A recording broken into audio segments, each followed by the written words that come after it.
Boa noite. O Brasilianas vai debater esta noite a crise da Grécia, a União Europeia e a especulação financeira internacionais. O berço da filosofia e da democracia vive hoje um momento difícil. A dívida está em 180% do produto interno bruto, os gregos sofrem nas filas de bancos que restringiram os saques e nos supermercados com a falta de produtos. Quanto disso é consequência de restrições econômicas impostas e de especulação de bancos? Para discutir esse assunto, são nossos convidados o especialista em economia, professor da Unicamp, Luiz Gonzaga Beluso, o especialista em economia internacional da PUC de São Paulo, Antônio Carlos dos Santos, e o especialista em União Europeia e Relações Internacionais da Universidade de São Paulo, Caiano Lema.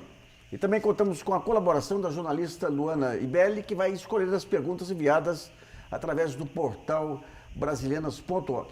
Nesse primeiro bloco, vamos tentar entender como a condição da Grécia pode afetar as relações na União Europeia. Mas antes do debate, vamos ver um rápido resumo dos últimos acontecimentos que envolveram a Grécia.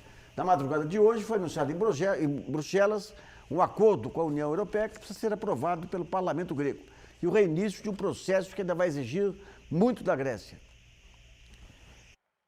Depois do plebiscito que resultou favorável ao não, por mais de 60%, e da troca do ministro das Finanças por um menos radical, a Grécia voltou a se reunir com os chefes de governo da União Europeia para negociar um acordo praticamente nas mesmas bases de 2 semanas atrás. Na reunião do fim de semana em Bruxelas, a Alemanha, a maior credora, chegou a propor o afastamento da Grécia da zona do euro por 5 anos. A França, segunda maior credora da Grécia, foi contra a medida, porque para ela a situação da Europa ficaria mais complicada e defendeu um acordo mais leve com o governo de Atenas. As propostas por parte da União Europeia exigem que os gregos promovam um programa de privatizações no valor de 50 bilhões de euros e cortem 13 bilhões de euros em medidas de austeridade. Em troca, Atenas receberia um programa de socorro de 86 bilhões de euros e a possibilidade de rediscutir sua dívida. Exigiram também que as propostas sejam aprovadas pelo parlamento grego até quarta-feira. A imprensa inglesa e francesa definiu a lista de exigências do acordo como draconianas e humilhantes. O primeiro-ministro grego, Alexis Tsipras, eleito propondo o rompimento com as exigências do Eurogrupo e respaldado pelo plebiscito, agora luta para não entregar alguns ativos do país para serem administrados por um órgão internacional, permanecer na zona do euro e convencer seus companheiros de partido, o Syriza, de esquerda, a fortalecê-lo no parlamento para aprovação de reformas econômicas exigidas pela União Europeia, em troca de um suporte financeiro que garanta um pouco de alívio para os gregos e para a Grécia. Bom, vamos começar agora para tentar entender essa situação com o Beluso. Beluso, essas condições permitem à Grécia ter um mínimo de recuperação econômica, e sem recuperação econômica, qual que é o resultado final desse jogo? Olha, eu tenho lido várias opiniões e versões sobre o acordo, os termos do acordo, né? Porque a imprensa deu, mas há algumas coisas para mim que estão obscuras. Por exemplo, o importante nisso, é permitir a reestruturação da dívida grega. Isso é a coisa central, né? O FMI, isso 2010, né? O Departamento Europeu do Fundo Monetário fez uma avaliação da crise financeira e seus efeitos sobre a Grécia e concluiu que era preciso uma reestruturação da dívida. Isso foi apresentado pelo Departamento Econômico do FMI. Quem era o diretor executivo do fundo naquela época? Era o Dominique Strauss-Kahn, né? Que então tinha pretensões de ser, antes de assediar a camareira, tinha pretensões de ser se candidatar a presidente da França, né? E ele praticamente segurou o relatório, ele não deixou o relatório ser divulgado, né? Já então, você teria que ter feito uma reestruturação da dívida grega.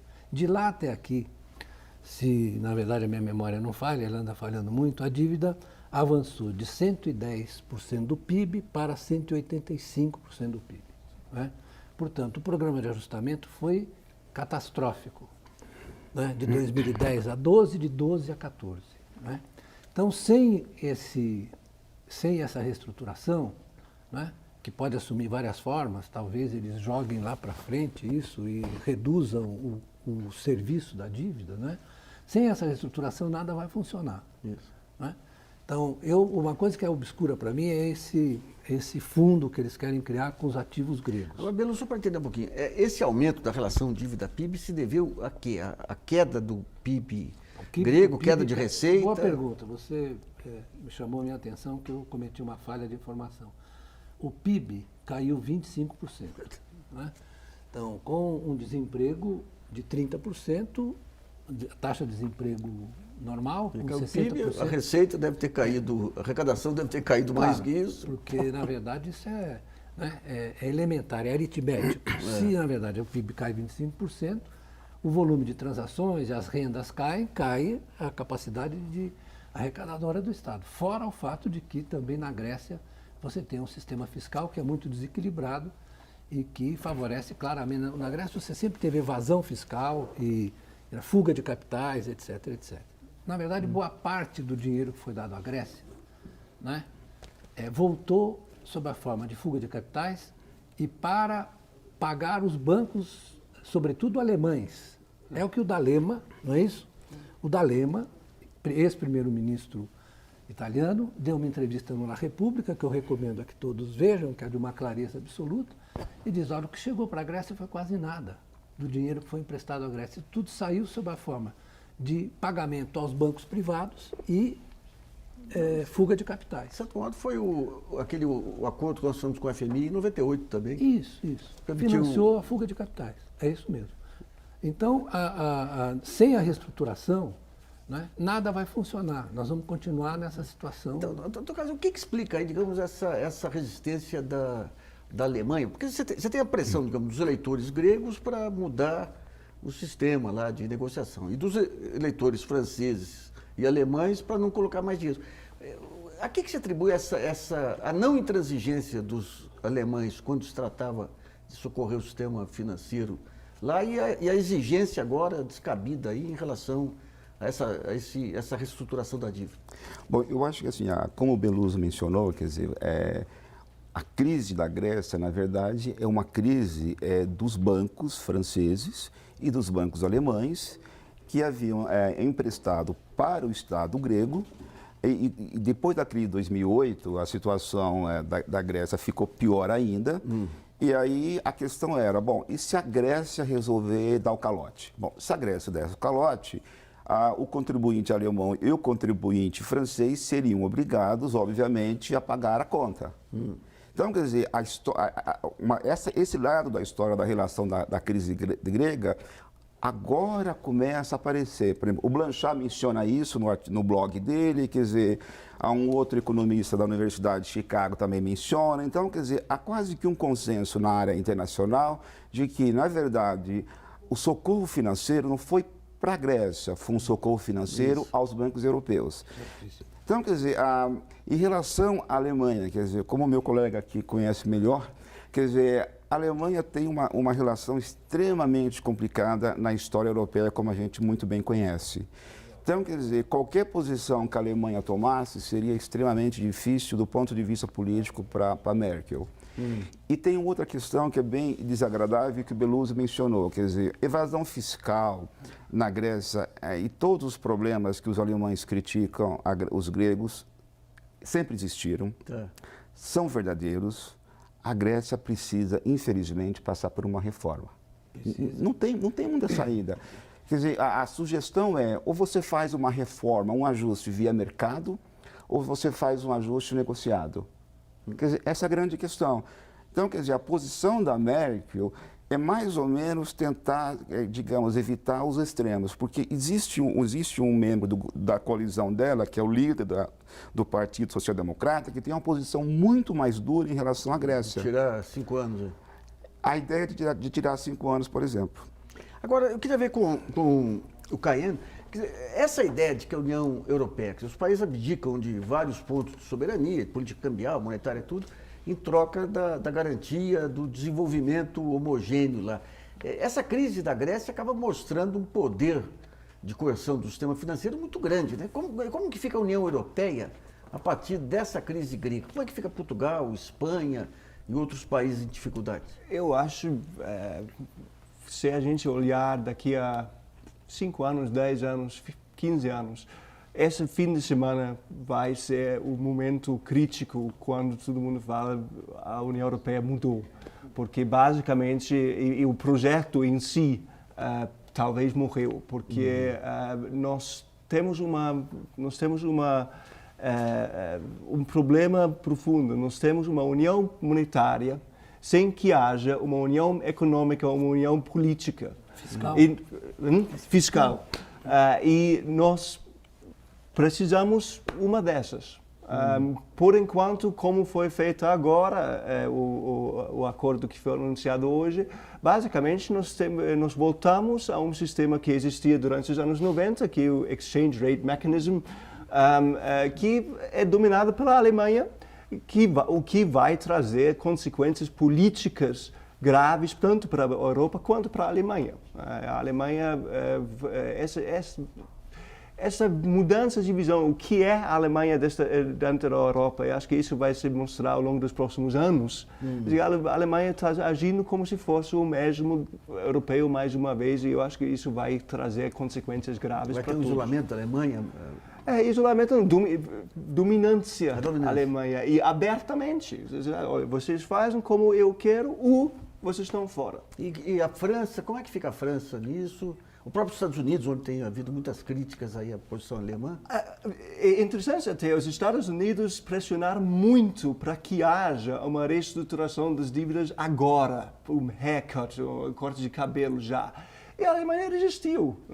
Então a relação deles lá com tensão já. Só para entender um pouquinho, sem a reestruturação não tem solução. Não. Eu concordo. A gente pode falar sobre isso agora, a gente vai falar sobre isso daqui a 6 meses, um ano, sei lá. Exato. Nós podemos muito criticar o governo Syriza por muitas coisas, mas Syriza tem consistência em uma coisa. Desde sempre fala o seguinte: a Grécia não vai pagar suas dívidas, não porque não quer, mas porque não pode. Pronto. Não pode. Mas isso é consenso entre os economistas. Eu não sei se o Antônio Carlos concorda, mas se vocês concordam. Mas isso lembra muito a submissão da Alemanha às reparações depois do Tratado de Versalhes. É verdade. O Keynes escreveu, eu gosto de citar o Keynes, que eu tenho uma grande admiração por ele. Ele escreveu as consequências econômicas da paz. O que ele disse? A Alemanha não consegue pagar as reparações, até porque ela foi bloqueada, sequestraram a frota alemã, né, colocaram obstáculos para as exportações alemãs, e a economia enfraquecida, como é que você vai obter os recursos fiscais para transferir? É o problema da transferência real de recursos. Isso vai acontecer com a Grécia. Né? Isso só pode ocorrer com um massacre da população alemã. Né? E o Keynes advertiu, olha, isso vai terminar, vai ter um desfecho muito ruim. E o desfecho muito ruim, eu não preciso dizer qual foi. Né? Levou aquele período dos anos 20, 30, para que você chegasse a um descalabro. E isso que ele está dizendo, quer dizer, a Alemanha vai querer, na verdade, se transformar no único Estado soberano na Europa. Os outros todos são, na verdade, sequazes, né? Eles são obrigados a abrir mão da sua soberania. Vejam as condições em que eles vão impor o controle do acordo. É verdade, mas eu acho que a gente tem que lembrar que o projeto de União Europeia, aliás, qualquer projeto de união econômica, tem como fundamento que em algum horizonte futuro você vai abrir mão do interesse nacional em prol do interesse da união econômica. Sim, mas desde que você tenha, então, um Estado soberano europeu, que não é o caso, porque o Estado não tem soberania sobre o endividamento, que é de cada um dos países, e sobre o sistema fiscal. Não, você tem razão, mas eu acho que o grande problema aqui dessa crise atual é que, de repente, seja do ponto de vista da Grécia, quanto do ponto de vista alemão e dos demais países, você teve o renascimento do nacionalismo.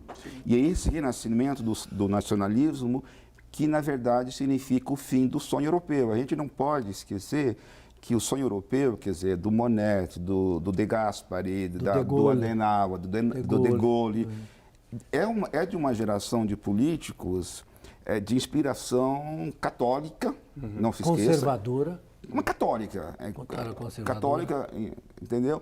E que, quer dizer, há um problema de geração, quer dizer, a geração atual, ela não tem uma conexão com esse projeto, ela não passou pelo o drama que foi a Primeira Guerra, a Segunda Guerra Mundial. Então, quer dizer, esse problema de geração você percebe, por exemplo, no comportamento da Merkel. É como se, de repente, a Merkel não conhecesse a história da Europa. E por isso ela tem esse comportamento que simplesmente eu considero irresponsável e lamentável. Quer dizer, ela está colocando em risco a imagem da Alemanha na Europa e no mundo e colocando em xeque o projeto europeu, que é um projeto que tem sérios problemas, não tem fundamento econômico, porque não é um projeto econômico, nunca foi um projeto econômico. Político, é um projeto político. Mas virou um projeto econômico. Certo? Ele deixou de ser um projeto político, virou um projeto econômico. Quer dizer, a economia, na verdade, se sobrepondo à ideia de união política do Adenauer, do De Gaulle, do De Gasperi, todos eles, como você disse, católicos ou cristãos, o Partido Democrata Cristão era do Adenauer. Que são católicos. E o De Gasperi era do Partido Democrata Cristão, né? O De Gaulle era o De Gaulle era a França, né? Não era nada, era a França. Então, eles é que criaram esse projeto. E você disse muito bem, está havendo um esquecimento das origens. Deixa eu entender um pouquinho. Explica um pouquinho essa questão dessa dimensão católica. O que significa em termos de concepção em relação a outras dimensões? Eu acho que a gente tem que ver esse projeto de União Europeia, quer dizer, dentro do clima político da Guerra Fria na Europa. Então, você vai ter grandes lideranças de inspiração católica, ligadas à democracia cristã, que vão fazer... Sim, mas o que eram esses princípios católicos aí que norteavam essas lideranças? Então, o princípio católico está baseado, no caso da Alemanha, numa versão muito particular da Alemanha, que chama-se ordoliberalismo, que é uma visão que procura combinar o liberalismo ou o neoliberalismo com a questão social. Então, quer dizer, esse é um núcleo fundador da política econômica alemã, que, de certo modo, vai ser adotado com algumas pequenas variações nos demais países da Europa e vai criar um modelo renano de política econômica. Quer dizer, a partir desse modelo renano de política econômica, você vai ter a criação da União Europeia. Quer dizer, além dessas pessoas que eu mencionei, o De Gasperi, nós temos, por exemplo, o Jacques Delors, que é importantíssimo. Sobreviveu até agora. O Delors é importante. Nós temos também o Jean Monnet, o Schmid, o Giscard d'Estaing. Ou seja, você tem uma grande geração de grandes lideranças europeias que sempre apostaram nesse projeto. Infelizmente, a geração atual parece não apostar no projeto. Então, como é que fica, quer dizer, junte-se a isso esse renascimento do nacionalismo, a questão dos novos partidos que surgem Portugal, Espanha e tudo. Dá para prever o que vai ser o resultado final dessa confusão?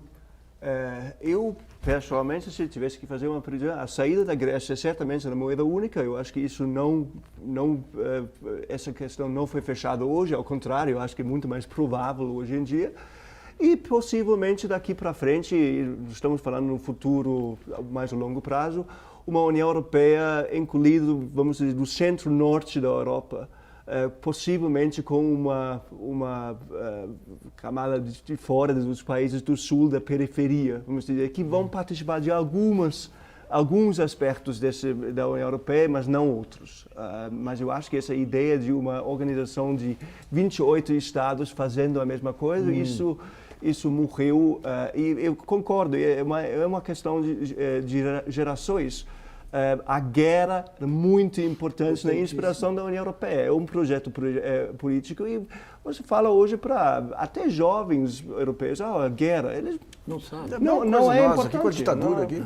Não, eu também não lembro da ditadura. Mas a França e a Alemanha vão entrar em guerra. Não. Mas o que você está mencionando em relação a esse projeto de União Europeia com poucos países, aí você estaria dando razão a Margaret Thatcher. Ela dizia que era contra o projeto europeu, porque o projeto europeu não passava do renascimento do Sacro Germânico Império. Sacro Império Romano Germânico. Obrigado, Belusato. Quer dizer, que é o que é a tua proposta. Por coincidência, não, quer dizer, na sua análise, porque por faltava coincidência só Frederico Barbarossa. São os mesmos países. Mas eu posso dar um palpite? Isso que ele está dizendo, o Lehmann está dizendo, da importância da guerra para a constituição da consciência europeia no pós-guerra, né? E a presença da União Soviética do outro lado, né? E você tinha, eles todos eram cristãos porque isso foi fundado na ideia de solidariedade, tanto que eles repetem sem o significado, eles repetem agora a palavra solidariedade europeia, mas a palavra não tem o mesmo significado, porque a Europa saiu destroçada da Segunda Guerra, destroçada. Se vocês tiverem ideia, ou têm ideia, certamente têm, das condições sociais e de vida no pós-guerra, na Itália, na Alemanha, né? Era assim, na Inglaterra, tinha racionamento, tinha fome. Até os anos 60. Até os anos 60, racionamento e fome nos anos 60. Então, esse projeto é um projeto de sobrevivência da Europa como centro cultural, político, econômico do mundo. E o que está acontecendo é que eles não se lembram mais disso. Não se lembram mais disso. Aí se enfiou, né, dentro desse projeto, se enfiou uma lógica econômica demoníaca. Ele falou aqui do ordoliberalismo, que é uma construção belíssima alemã, né, que é a economia social de mercado. Isso. Porque o mercado não pode se guiar sozinho, ele tem que estar ancorado na sociedade. Né? Preciso explicar isso para algumas pessoas. Vamos a uma pergunta enviada através do portal brasilianas.org, selecionada pela jornalista Luana Ibelli. Lembra do programa é ao vivo e você ainda pode enviar a sua pergunta. Luana. Bom, Nassif, a gente teve várias perguntas de leitores querendo saber, para além do contexto da União Europeia, de que forma essa crise pode atingir o Brasil. Essa pergunta foi feita pela Marília Ribeiro, de São Paulo. Antônio Carlos. Olha, para responder essa pergunta, a gente teria que saber para onde é que vai a questão europeia. Deixa eu, antes disso, fazer... O que acontece com a Grécia se ela é expulsa? A Grécia não será expulsa, porque legalmente não há possibilidade disso acontecer. Quer dizer, os contratos que fundamentam o acordo da União Europeia não deixam espaço para saída. Então, a Grécia não tem como ser expulsa. Mas se não faz o ajuste... Não tem regra. Se tiver uma falência, provavelmente teria que sair e os planos que estavam sendo preparados foi para os servidores públicos sendo pagos em credit notes, então basicamente uma moeda paralela. Que nem o Demar de Barros aqui no final dos anos 40. Como os patacones na Argentina. Sim, mas é importante, quer dizer, o que a Grécia não pode fazer é lançar uma moeda paralela oficial. Quer dizer, se de repente circular uma moeda informalmente, quer dizer, não há nada que a Alemanha possa fazer. Quer dizer, esse é o problema. Vamos supor que chega ao impasse, impõe essas condições. A questão das divisas, em que vai afetar a Grécia? A importação de combustíveis, alimentos? Não. O problema é que você pode ter um estrangulamento cambial. Já está acontecendo. Já está acontecendo. Já está acontecendo. Pode ter um estrangulamento não consegue cambial. mais importar alimentos. Não tem dinheiro para importar alimentos e não produz o suficiente para sustentar a própria população. Em relação ao Brasil... Você teria uma crise humanitária de dimensões absurdas na Europa. Dimensões africanas. De dimensões africanas, quer dizer, a situação da Grécia é realmente uma situação de uma tragédia, quer dizer, em solo europeu, quer dizer, você tem 50% dos jovens desempregados, você tem a população em geral em torno de 25% desempregados, você tem pessoas nas ruas, quer dizer, passando fome, quer dizer, não tem como, quer dizer, o que a gente viu nesse fim de semana foi patético por isso, quer dizer, um país europeu, o berço da civilização europeia, quer dizer, você tem um povo simplesmente tratado como se fosse animais, quer dizer, nem animal se trata desse jeito. Então, quer dizer, a possibilidade da Grécia sair, me parece que politicamente é impensável. Quer dizer, o custo de imagem para a Alemanha seria impraticável. Seria um novo holocausto aí. E a gente não pode esquecer o seguinte, pessoal, que o Beluso não mencionou, acho que nem você. Quer dizer, a Grécia, ela participou, quer dizer, de uma guerra civil terrível nos anos 46 e 49. Depois da Primeira Guerra, da Segunda Guerra Mundial. Quer dizer, essa guerra civil, quer dizer, os comunistas só perderam devido à intervenção dos americanos e do Stalin. e dos ingleses. Do Stalin, que tirou o apoio. O Stalin tirou, mas segundo os historiadores, ele iria perder. Então, quer dizer, a história da Grécia, na história europeia do século XX, não é coisa minúscula. E duvido que os americanos aceitariam de bom grado que simplesmente que a Grécia saísse da União Europeia Se juntasse ao Putin. e caísse de braços no Putin. Vamos para o primeiro intervalo em brasileiras.org e volta já.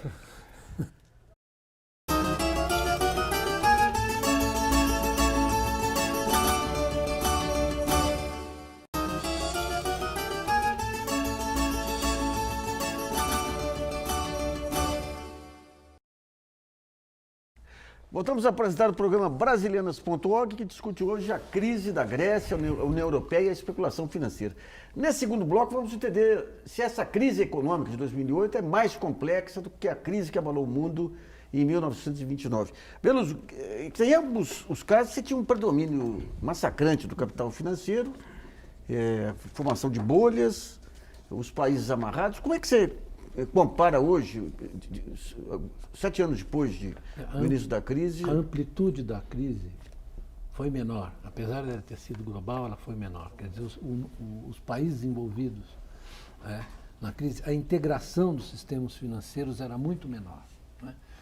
Nessa crise, a interpenetração dos sistemas financeiros, por você ter uma ideia, quando ocorreu a crise de 29, a relação dívida das famílias PIB era de 45%. Não é? Dessa vez, nos Estados Unidos, a relação era de 130%. Não é? Então, a alavancagem desse sistema é muito mais violenta do que é o que ocorreu em 29. Né? Isso não só... Porque em 29, na verdade, tinha muita alavancagem na Bolsa, parecida com o que está acontecendo na China agora. É bem parecido, verdade. É muito parecido, né, com o que está sendo na China agora. Então, a ocorrência da crise, ela se faz em cima de uma alavancagem bem menor. Não é? O que aconteceu logo depois de 29 foi que o Hoover, não é, adotou políticas muito restritivas, muito contracionistas. Né? Porque qual era a ideia? Né? Ele tinha um secretário de Estado chamado Andrew Mellon, que dizia, precisa deixar purgar, deixa quebrar. Deixa quebrar. Então o Hoover fez políticas muito restritivas. Né? Quem virou o jogo depois foi o Roosevelt, né? Porque o Roosevelt fez uma limpeza lá nos bancos, usou Mas ele tratou de auxiliar os devedores aí e não os bancos, né? Sim, porque ele botou os bancos no Restructuring Finance Corporation. Porque você teve corrida bancária lá. Né? Quem inventou o seguro de depósito foi o Roosevelt. Né? O Roosevelt colocou todos as seguranças, digamos. Na verdade, o que aconteceu mais, a difusão da crise, se deve também à rigidez isso é muito importante para avaliar a situação da União Europeia. A rigidez trazida pelo padrão ouro. Então, em 1933, os Estados Unidos saíram do padrão ouro. Né? A Inglaterra saiu em 1931. Né? Então, todos foram abandonando o padrão ouro. Quando saíram do padrão ouro, você entrou no episódio das desvalorizações competitivas. Não é? Desvalorizando a moeda, você não tinha coordenação. Isso teve um impacto enorme depois nas discussões de Bretton Woods. O Keynes, na verdade, trouxe isso para lá. Não é possível você ter um sistema monetário e financeiro assim. Então, o padrão ouro introduziu uma rigidez. Por exemplo, teve a chamada formação do Bloco do Ouro, em que a França estava. Né? A França, a Bélgica e outros países ficaram no padrão ouro. Então, isso, na verdade, ajudou a você propagar a crise. Você entendeu? Aí só... A crise, na verdade, só se resolveu, ela só terminou com a Segunda Guerra Mundial, que os Estados Unidos recuperaram a sua capacidade, era 52% o gasto público em cima do PIB. E outra coisa, a Alemanha, que foi um país central na crise, o que fez o chanceler Brüning, que era o primeiro-ministro da Alemanha? O que ele fez? Precisamos ganhar a confiança dos mercados. Essa conversa é antiquíssima. Então, vamos fazer restrição orçamentária, né?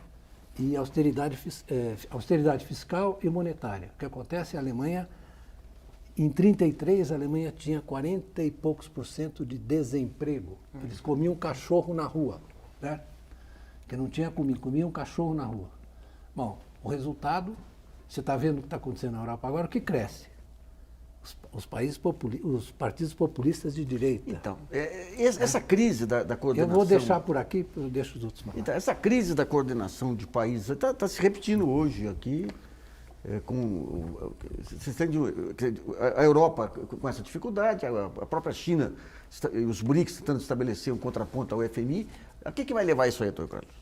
Bom, eu acho que, quer dizer, como o Beluso mencionou, quer dizer, a crise de 29 ela teve uma dimensão, quer dizer, muito grande, tá? E se a gente comparar a 29 com a crise atual, a gente não pode esquecer que nós tivemos a sorte de ter na presidência do FED um dos maiores especialistas em crise de 29, que era o Bernanke. Que é a tese dele. Que é a tese dele.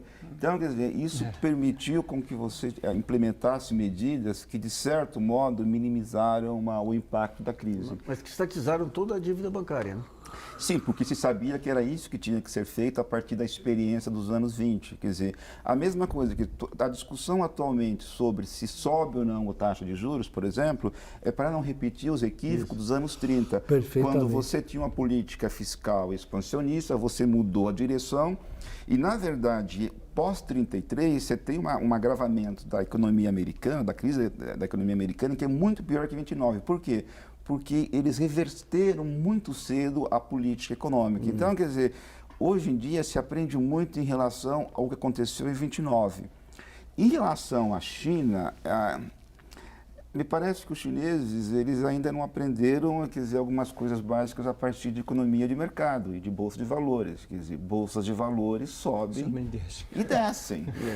Então, quer dizer, essa intervenção do Estado chinês, na verdade, ela não está sendo muito bem vista pelos agentes do mercado, porque, na verdade, você começa a pensar, bom, quer dizer, sempre que tiver algum problema, o Estado chinês vai intervir? Vai. Vai, ué. Vai, sim. Sim, mas o problema é que quando você intervém, você escolhe quem é que vai ganhar. Sim, mas aí é o seguinte... Esse é o problema. O problema é o efeito real não vai ter o efeito real, na minha opinião. Porque a bolsa é muito pequena em Exato, relação. isso que eu ia falar. Eu estava vendo hoje não é necessário fazer isso. Eu estava vendo hoje um dos jornais aqui, uma bela entrevista até da jornalista com um especialista americano. Stephen Roche. Ele mostrando tudo, minimizando. Não tem importância alguma. Mas quando você pega o título, a manchete lá, a crise da China vai levar anos. Ele falou tudo ao contrário. Tudo ao contrário. Da manchete. A manchete é terrorista e a matéria é bom senso. A manchete provavelmente não foi ela que fez. Não foi ela, evidente. Coitada. A Bolsa de Xangai é de 1990, quer dizer, não tem a importância que tem a Bolsa de Valores americana ou mesmo a inglesa, quer dizer... Então, eu queria ver com o Caiano, você teve a crise de 2008, aqueles problemas de especulação, falta de controle no sistema financeiro, daí você ajusta e daí você cria bolhas de novo. Como que se interpreta, digamos, o fato daquele modelo ter se mostrado falho e não ter sido corrigido? Não tem vontade política para corrigir. A coisa impressionante sobre a crise de 2008 é a continuação e, em muitos aspectos, o agravamento, assim, aperfeiçoamento do modelo. Vai ter outra crise, eu não tenho dúvida. Por isso, essa crise da Grécia é tão importante, o desenvolvimento político é tão importante, porque a próxima vez que tiver uma crise, Espanha, Itália, Portugal, sei lá, todo mundo vai ficar com medo porque a Alemanha vai dizer o quê? Você vai pagar, você vai fazer austeridade, você vai cortar os gastos, você vai privatizar. Esse é o modelo e não tem oposição a esse modelo, nem na Alemanha, nem no Reino Unido. Então, a gente teve alguns movimentos pendulares ao longo da história, mas em períodos que você tinha esse poder massacrante, digamos, do financismo, vem a crise e você não tem modelo para colocar no lugar. E a reação que os países nacionais acabam tendo aí nos anos 20, 30, é uma reação que leva à guerra. Né? Tem forma de coordenação mais racionais? Da CIF é o seguinte. A guerra está fora de... Está fora de questão. Não, está fora de questão a guerra, mas o que que... Bom, a guerra é o Armagedon. Né? A minha opinião, né, isso está sujeito a contestações, mas o que aconteceu depois da crise de 30, né, 39, 33, como ele disse, teve o fundo do poço da crise, porque você bateu na crise bancária, né? O Roosevelt fez lá, fez o melhor possível e o Hitler fez melhor ainda. O Keynes reconhece no prefácio da Teoria Geral... Bela lembrança, gostei da lembrança. Reconhece no prefácio da Teoria Geral que o Hitler, ele não devia ter dito, mas ele dizia qualquer coisa, porque ele era um aristocrata inglês, falava qualquer negócio. Que a Alemanha foi mais eficaz. Porque a Alemanha, em 33, tinha 43%, em 36 já estava crescendo com o desemprego muito baixo. Não, me perdoe. Na verdade, não perdoo, o Keynes diz o seguinte, que o livro dele, Teoria Geral, Foi era um aplicado. livro muito bem apropriado para ser implementado na Alemanha. Não, ele diz que os As alemães consequências desse aplicaram bem... prefácio são terríveis. Ele diz que os alemães aplicaram bem a Teoria Geral. Ele diz. Mas, enfim, o que eu queria dizer é o seguinte, que toda a regulação financeira que nasce nos anos 30, ela passa para o pós-guerra, não é? Então, era o período da repressão financeira. Então, você tinha sistemas financeiros que eram nacionais, basicamente bancários, não é? À exceção dos Estados Unidos, que ainda tinha o mercado de capitais e securities mais ou menos desenvolvido. Os Estados Unidos tinham um regulamento Q. As pessoas esquecem, Regulation Q, que tabelava as taxas de juros passivas e ativas, né? A França tinha um sistema público. A Alemanha, os bancos públicos tinham um papel enorme, Sim, verdade. né, no financiamento da indústria alemã. Então, esse era o período da repressão financeira. Fora que você tinha controle de capitais, certo? Que você foi levantando ao longo do tempo, né, que está no estatuto do FMI, né, que você poderia impor controle de capitais se você sentisse que a sua economia estava entrando numa zona de instabilidade, mas à medida que foi crescendo a economia, foi aumentando a riqueza monetária, etc., começou a fazer pressão em cima, né, desses marcos regulatórios e você foi liberando. Né? A Thatcher, que ele citou aqui, assim como o Reagan, eles exprimem essa mudança, certo? E acabam liberalizando tudo. O que levará hoje a uma nova coordenação? Porque se você vai ter que aprofundar o colapso. O né? colapso. É isso. Eu acho que só. A gente precisaria que o euro, por exemplo, entrasse em colapso. Aí teríamos um outro momento de regulação.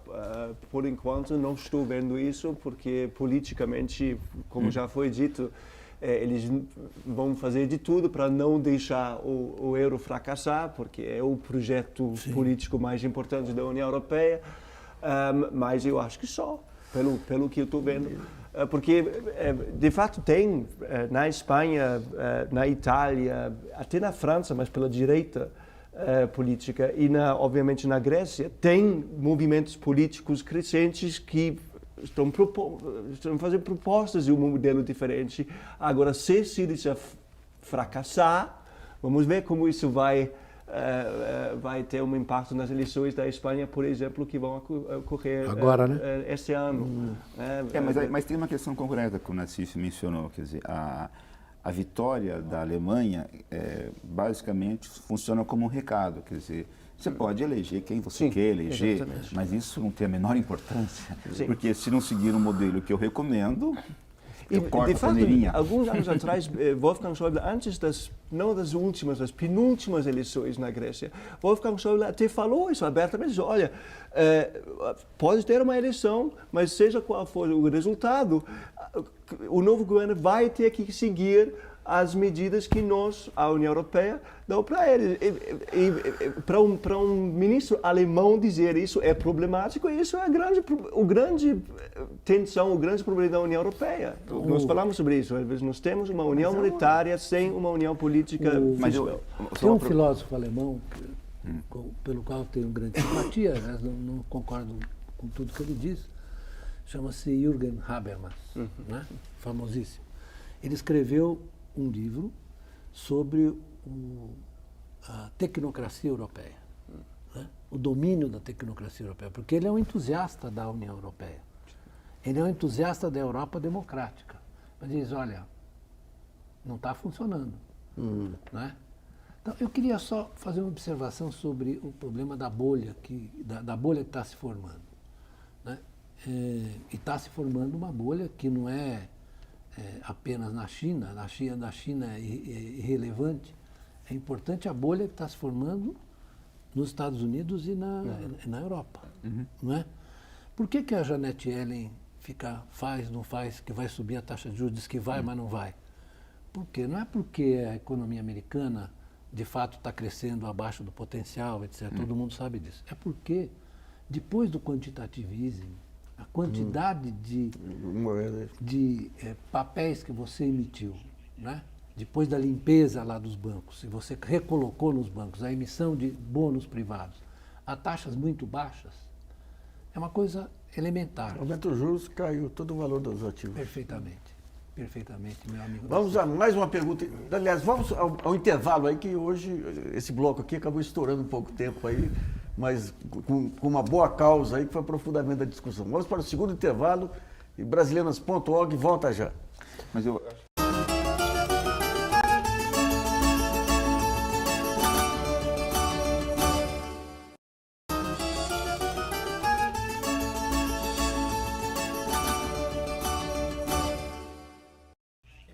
Voltamos a apresentar o programa Brasileiras.org, que discute hoje as crises econômicas aí provocadas pela especulação financeira internacional. Nesse último bloco, vamos tentar entender como é possível conter essa preponderância do capital financeiro nas relações nacionais e internacionais. Mas vamos a uma pergunta enviada pelos telespectadores. Sim, o Luiz Armidoro, de Santo André, aqui em São Paulo, ele faz uma comparação da situação do Brasil dos dias de hoje com o Brasil dos anos 20, né, onde a sociedade seria mais dinâmica do que as instituições. Ele quer saber se, em termos econômicos, nos assemelhamos à mesma situação, se nós podemos passar por uma outra grande crise, né, um mergulho na escuridão da crise iniciada em 2008 pela ganância do sistema financeiro. Eu tenho dificuldade em fazer essas analogias, que eu acho que a situação do Brasil hoje é uma situação difícil, minha opinião, né? Menos pelos problemas que o Brasil acumulou nos últimos anos, afinal de contas nós conseguimos acumular 375 bilhões de reservas, né? Nós tínhamos uma situação fiscal, a dívida pública brasileira, dívida bruta, era 55% do PIB. Hoje está caminhando para 60 e poucos, não é? A taxa de juros que o Brasil está pagando hoje, efetiva, em cima da sua dívida, é de 28%. Pegando os subsídios aí do BNDES, tudo. Isso, tudo. 28% o Brasil está pagando. Então nós teríamos uma dívida pública que, em pouco menos de 5 anos, ela dobraria, né? O que não bate no Brasil, o problema mais grave do Brasil, né, é que durante o período eleitoral houve um debate, na verdade, irracional sobre a situação da economia. Então, os mercados exageraram a situação fiscal e insistiram digamos, na leniência do Banco Central em relação a colocar a inflação na meta. Qual foi o resultado?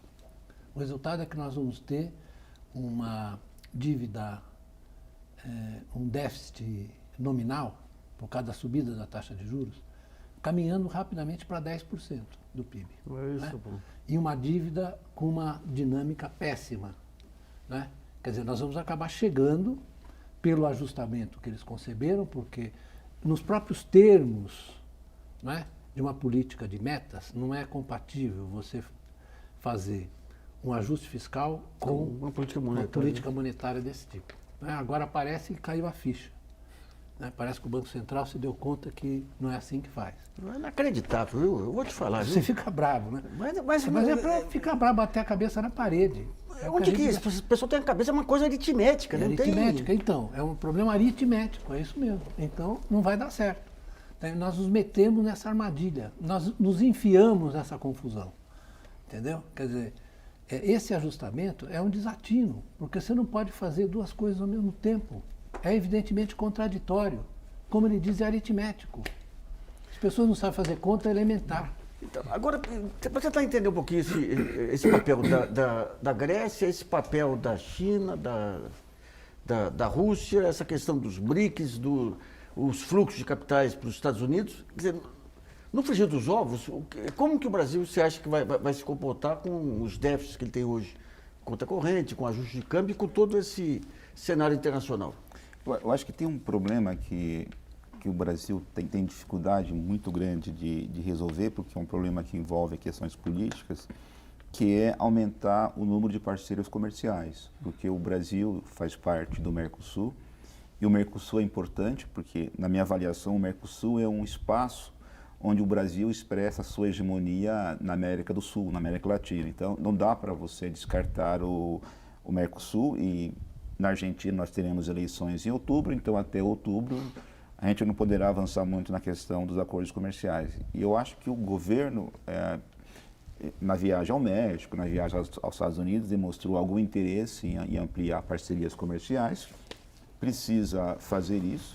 Eu acho que precisa repensar o papel do BNDES. Eu acredito que o BNDES devia ser um banco que deveria financiar a expansão internacional das empresas brasileiras.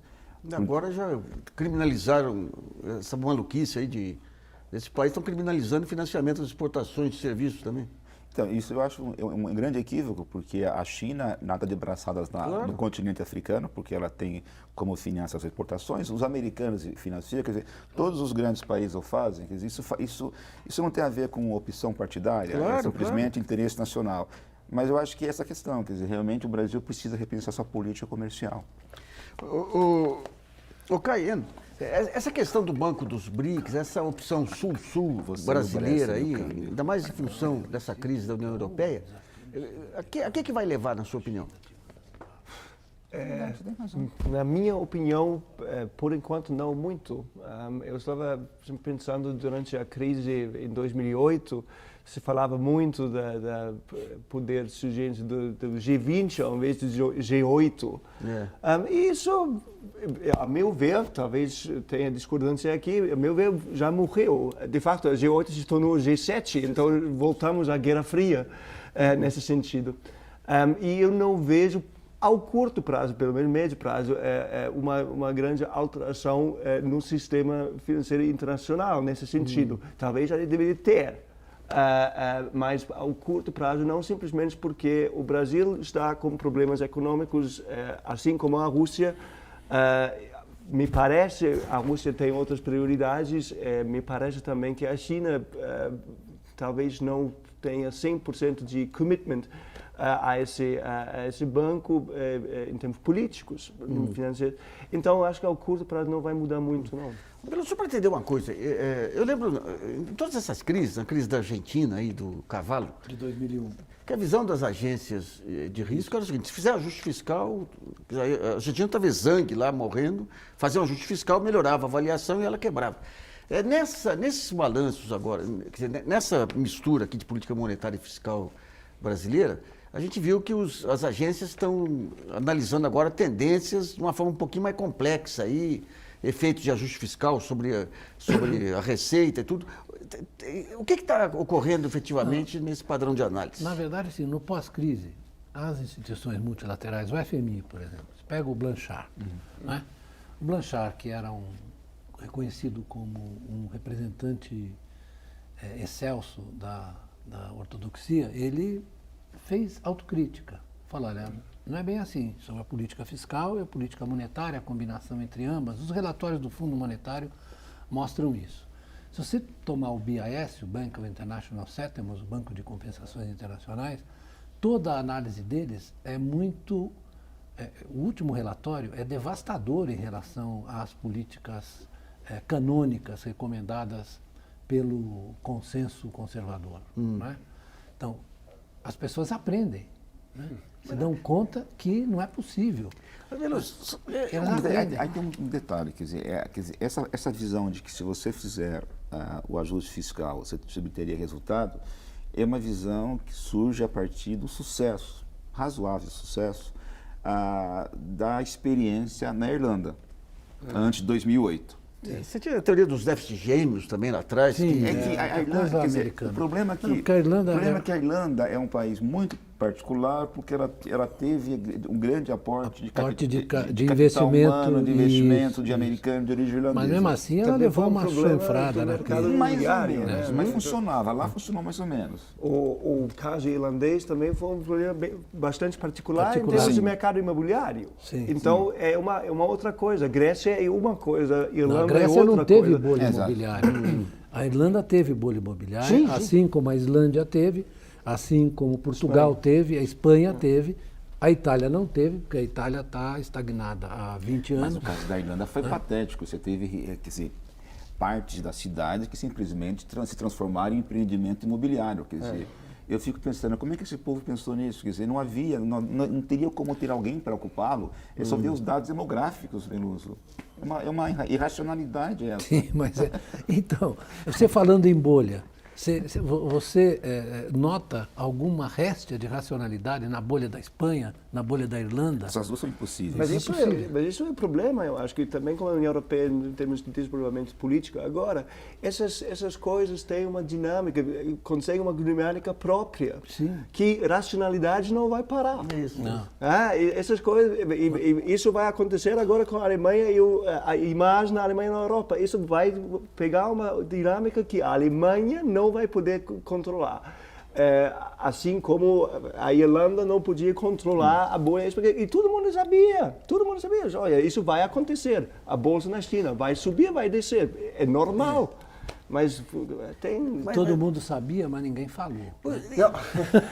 Não, É, ideologia. A gente Não. pega os mitos. Da crise de 2008, a nossa querida Elizabeth II não foi a London School of Economics e disse o que os economistas estavam fazendo que não foram capazes de antecipar a crise.